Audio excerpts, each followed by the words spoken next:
One of the reasons breastfed infants may have better cognitive and visual development is because human milk contains long-chain polyunsaturated fatty acids, like the omega-3 DHA, while most available infant formulas did not, based on data like this, where infants given control formula without DHA didn't do as well as those given DHA-fortified formula.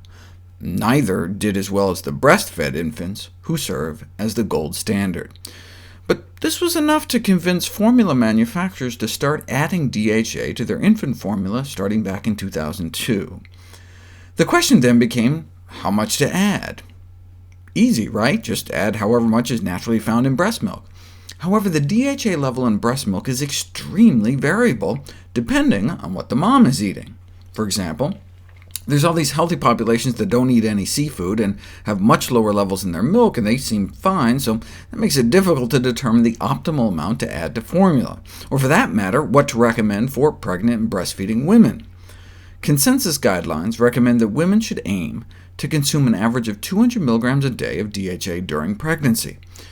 Of course, this isn't as simple as encouraging women to eat more fish because of the toxic pollutants, such as mercury, such that for most fish, such as tuna, the brain damage caused by the mercury would exceed the benefit from the DHA. And some pollutants, like PCBs, can get stuck in our bodies for decades, and so it's not enough to just eat clean during pregnancy. What about purified fish oil? The methods supplement manufacturers use, like distillation, leave considerable amounts of PCBs and other pollutants in the product, so much so that, taken as directed, salmon, herring, and tuna oils would exceed the tolerable daily intake of toxicity. Thankfully, one can get the benefits without the risks by getting DHA from algae instead, which is where the fish get it from, and so pregnant and breastfeeding moms can cut out the middle fish and get DHA directly from the source at the bottom of the food chain, where we don't have to worry about toxic pollutants. But until recently, we thought everyone should take these long-chain omega-3s for their heart, but the balance of evidence is now such that doctors should no longer be recommending fish oil intake or fish consumption solely for prevention of coronary heart disease. But what about for expectant and breastfeeding mothers? What's the latest science show? Put all the studies together, and turns out adding DHA to formula does not appear to help infant cognition after all, similar to other recent compilations of evidence that showed no significant benefit. In fact, at least 4 meta-analyses or systematic reviews have reached a similar conclusion.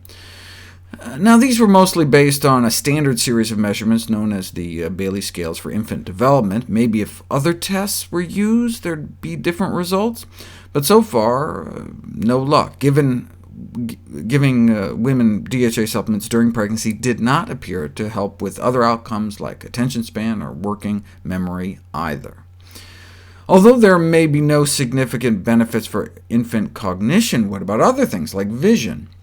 6 trials have been done to date supplementing pregnant women. 4 showed no effect, and the 2 that showed benefit had some problems. And so we really don't know at this point.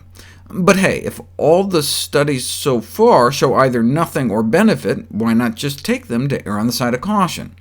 Yeah, no demonstrable, clear, and consistent benefits, but there's new studies on this coming out all the time. If it's harmless, maybe women should just take it to be on the safe side. The problem is that it may not be harmless in large doses. In a study in which women were given a whopping 800 mg of DHA a day during pregnancy, infant girls exposed to the higher dose DHA in the womb had lower language scores and were more likely to have delayed language development than girls from women in the control group. So the absence of clear positive effects, along with the possible presence of negative effects in the children, raises the question whether DHA supplementation is justifiable. But it was a really large dose, suggesting that there may be an optimal DHA level below and above which DHA might be detrimental to the developing brain. So maybe too much is detrimental. What about too little? I'll cover that next.